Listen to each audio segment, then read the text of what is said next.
Isaac Asimov, El Imperio Romano, el Principado. Conquistada la paz, Octavio se dispuso a reorganizar el gobierno. Hasta su época, Roma había sido gobernada por el Senado, un grupo de hombres que provenían de familias ricas y nobles de la ciudad. Esta forma de gobierno funcionó bien cuando Roma era un país pequeño, pero pese a todos los esfuerzos para adaptarla al gobierno de un gran imperio que se extendía a lo largo de miles de kilómetros, era ya anticuada. Los senadores, muy a menudo corruptos, saqueaban las provincias que suponían debían gobernar y se resistían a los necesarios cambios sociales internos que hubiesen debilitado su poder. Durante un siglo, hubo una constante oposición dentro de Roma al partido senatorial por políticos que no eran senadores y querían parte del poder y del botín para ellos. Sin duda, había también idealistas en ambos lados que hubiesen deseado un gobierno honesto y eficiente. Tanto el Senado como la oposición hicieron uso de la fuerza, y fue esto lo que originó medio siglo de guerras civiles. Julio César planeaba poner fin a esto suprimiendo el Senado como institución puramente romana formada solo por hombres nacidos y educados en Italia. Comenzó a hacer el intento de introducir en el Senado a hombres de diversas provincias. De este modo, se establecería un gobierno en el cual los intereses generales de todo el ámbito romano estarían representados. Sin duda pensó también que en un gobierno en el cual figurarían muchos hombres de fuera de Italia, podría hacerse proclamar rey. Los romanos de Italia tenían un gran prejuicio contra los reyes, pero la gente de las provincias estaba muy acostumbrada a los reyes y habría aceptado un rey Julio. Entonces, establecida la dominación de un solo hombre, podía imponerse mayor orden y eficiencia en Roma, siempre que ese hombre que gobernase fuese una persona capaz y supiese cómo gobernar, cosa que Julio César ciertamente era. A lo largo, esto habría sido de inestimable valor para la civilización occidental, pero la dificultad consistía en poner en práctica este ideal de igualdad racial y nacional. Eran demasiados los romanos de Italia que se consideraban amos de los dominios sometidos a Roma, y no estaban dispuestos a renunciar a sus prerrogativas. Indudablemente, este prejuicio nacional tuvo importancia en las motivaciones de los hombres que asesinaron a César. Una vez que Octavio subió al poder, comprendió que, para reformar el gobierno, era necesaria la supremacía de un solo hombre. Pero el destino de su tío abuelo le enseñó a proceder con cautela. Decidió no arriesgarse a implantar la monarquía ni a permitir que el poder se alejase de Italia. Una y otra línea de acción le habrían hecho demasiado impopular y cernerían sobre él el puñal de un asesino. Por ello, declaró que su intención era restaurar la república y gobernar con las viejas instituciones a las que los romanos estaban acostumbrados. Y lo hizo, en cierto modo. Destituyó a los senadores introducidos por Julio César, dejando solamente a los de aceptable ascendencia italiana. Octavio se esmeró en tratar a los senadores y al Senado con todo respeto y en reservar todo el poder senatorial en las manos de los italianos. Hizo que el Senado discutiese asuntos de gobierno para gran alborozo de los senadores, cumpliese con todas las viejas formas, hiciese recomendaciones, tuviese voz en el gobierno de ciertas provincias y en la designación de algunos funcionarios inferiores. Para eso el mismo Octavio, que controlaba todos los cargos importantes del gobierno, era el que decidía quién iba a ser senador y quién no, y esto lo sabía cada miembro del Senado. Por consiguiente, aunque hablaban libremente, siempre terminaban decidiendo hacer exactamente lo que Octavio quería que hiciesen. Octavio también atrajo a su bando a los equites. Estos constituían la clase media del mundo romano, los hombres de negocios. Su nombre de equites provenía de una palabra latina que significa caballo, porque cuando eran llamados a prestar servicios en el ejército, podían costearse un caballo y el equipo militar correspondiente. Podían servir como jinetes en la caballería, mientras que los soldados de a pie provenían de las clases más pobres. Se les puede llamar asimismo caballeresco, de otra voz latina que significa caballo, nombre que también se dio a los jinetes en los ejércitos medievales, aunque los caballeros medievales eran muy diferentes de los equites romanos. Los equites eran suficientemente ricos como para ser senadores, pero no pertenecían a las viejas familias senatoriales. A algunos de ellos Octavio los hizo senadores, pero a otros los colocó en cargos administrativos importantes. Se convirtieron en los funcionarios públicos del imperio, por así decir. De este modo, las clases medias, bien tratadas, se hicieron ardientemente leales a Octavio y sus sucesores. Un aspecto importante del poder de Octavio fue su absoluto dominio sobre todo el ejército. Este solo obedecía a él, pues solo él tenía el dinero para pagarle. Octavio esparció cuidadosamente unos 10.000 soldados a todo lo largo y lo ancho de Italia. Estos constituyeron la Guardia Pretoriana, nombre derivado de los días en que un general o praetor usaba un grupo de soldados como su guardia de corps personal. La Guardia Pretoriana fue la fuerza privada de Octavio y constituyó su puño de hierro bajo el guante de terciopelo de una política deliberadamente moderada. Había también una fuerza especial de unos 1.500 hombres que formaba la policía de la misma ciudad de Roma. Esta impidió los motines y disturbios callejeros que fueron una característica tan acentuada del periodo de intranquilidad social y guerra civil de siglos anteriores a Octavio. Pero la parte principal del ejército no permaneció en Italia, donde generales rebeldes podían intrigar con el Senado y provocar revueltas repentinas. En cambio, las legiones romanas, en número de 28, de 6.000 hombres cada una, más fuerzas auxiliares que hacían ascender el total a unas 400.000 hombres, fueron apostadas en las fronteras exteriores de los dominios romanos, justamente en los lugares donde podía haber problemas con las tribus bárbaras del otro lado de las fronteras. De este modo, se mantenía a las tropas ocupadas y atareadas en sus propios asuntos, permaneciendo al mismo tiempo bajo el control de Octavio, quien podía enviarlas a una u otra parte según le conviniera. Además, Octavio cuidó de que los oficiales del ejército y las tropas de élite fuesen italianos. Esto también estableció la supremacía de Italia sobre las provincias y aseguró que el ejército fuera dirigido por gente que adhería a la tradición romana. Más aún, aunque se concedió al Senado el tradicional derecho de gobernar provincias, su gobierno quedó limitado a las provincias del interior, donde no había ejércitos estacionados. Las provincias fronterizas, donde sí los había, estuvieron bajo el control personal de Octavio, y hasta las regiones senatoriales pasaban bajo el mando de Octavio cuando éste quería ejercer su influencia en ellas. En otras palabras, el Senado no controlaba parte alguna del ejército y sabía que toda agitación por su parte lo dejaría inerme y sin defensa frente a hombres armados que podían matarlos, si se les ordenaba, sin ningún escrúpulo. Por ello, los senadores se comportaron juiciosamente y no plantearon problemas.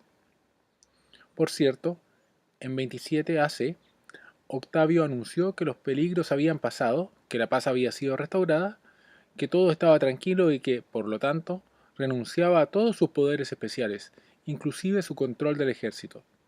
Pero no lo decía en serio, y el Senado lo sabía. Lo que Octavio quería era que el Senado le devolviese todos los poderes.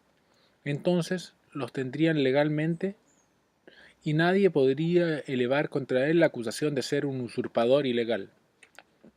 El Senado desempeñó su papel sumisamente. Solicitó humildemente a Octavio que aceptase numerosos poderes, incluyendo el fundamental, el mando de las Fuerzas Armadas. También le pidió que aceptase el título de princeps, que significa el primer ciudadano. De esta palabra deriva la nuestra príncipe. Por esta razón,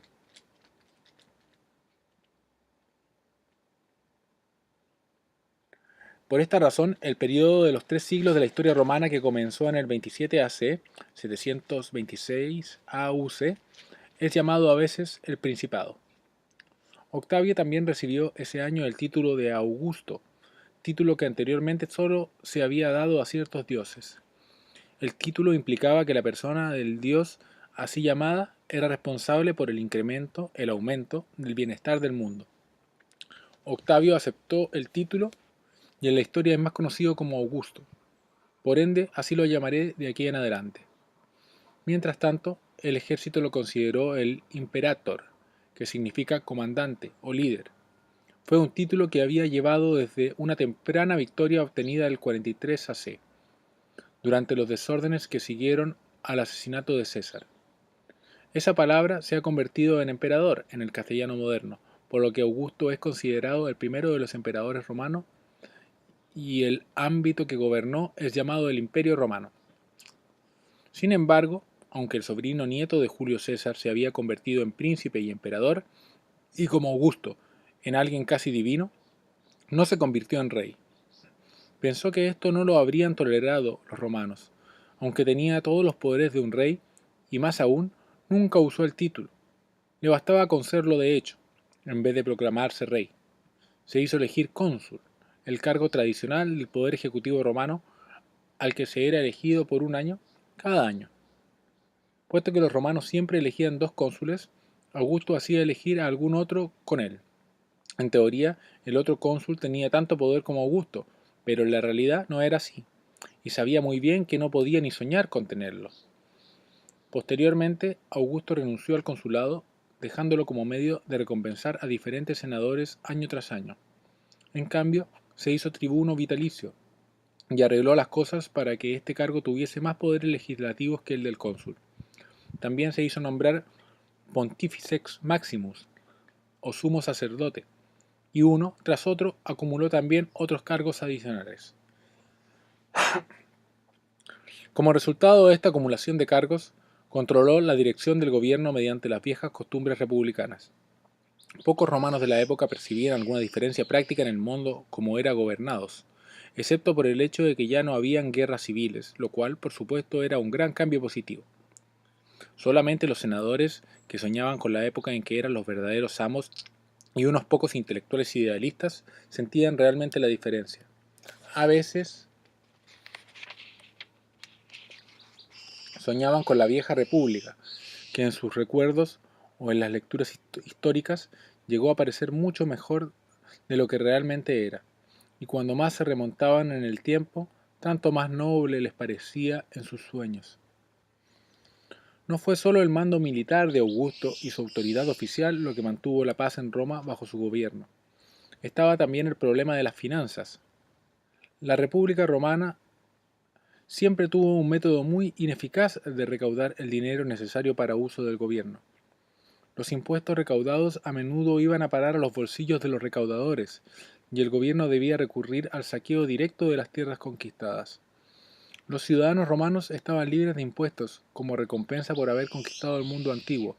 En verdad, muchos de los ciudadanos romanos más pobres eran mantenidos por el Estado directamente con dinero tomado de las provincias. En el siglo anterior a Augusto, los provincianos estaban abrumados, primero por los impuestos legales, luego por los sobornos y el robo mediante los cuales los gobernadores provinciales se enriquecían personalmente, y por último por las exacciones ilegales de generales que libraban sus guerras civiles en una provincia determinada. Tan abrumadoras eran las exigencias financieras y tan poco dinero iba al Tesoro Central que cuando terminó el periodo de conquistas y las nuevas fuentes del botín se secaron, el gobierno romano se enfrentó con la bancarrota. Augusto tampoco podía planear nuevas conquistas para evitar la ruina financiera. Todas las regiones ricas del mundo civilizado al alcance de los ejércitos romanos ya habían sido engullidas. Solo quedaban culturas bárbaras que, después de conquistadas, brindaban muy escasas rentas, por mucho que se las esquilmase.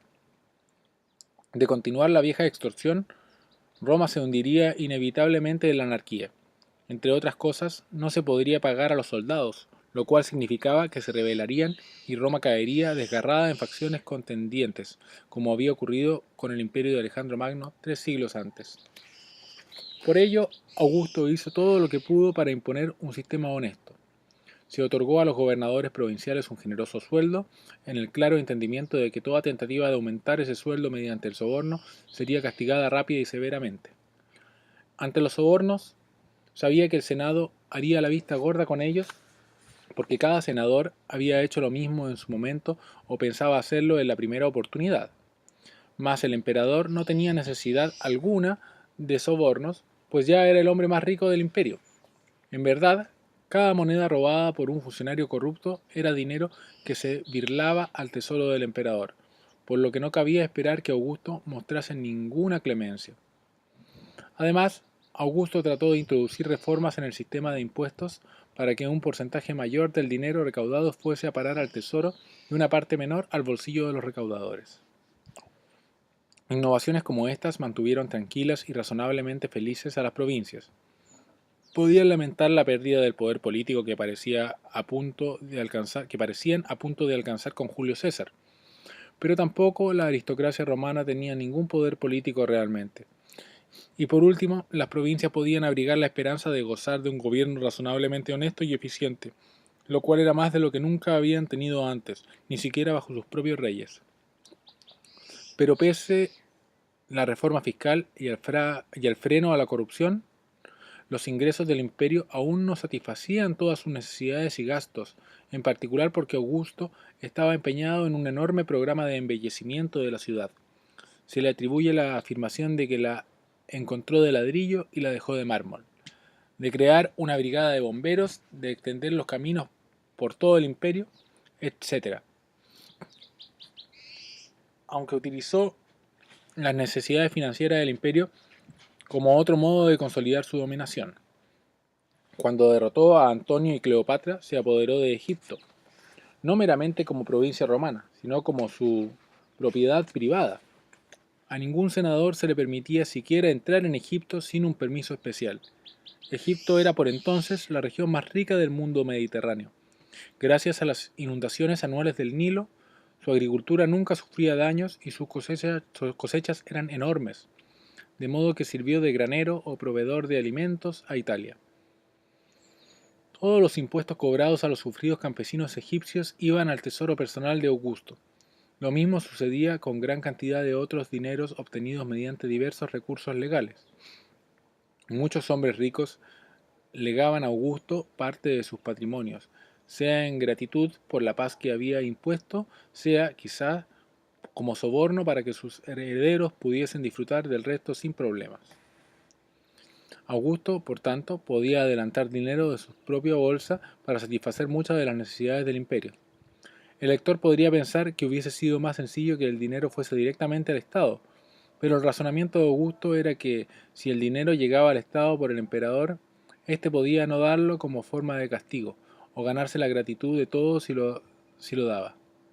También solo él podía asegurar el pago a los soldados, de modo que solo a él serían leales los soldados.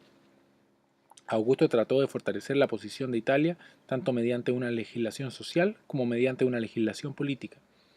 Trató de restaurar las costumbres religiosas para que fuesen lo que habían sido antes de lo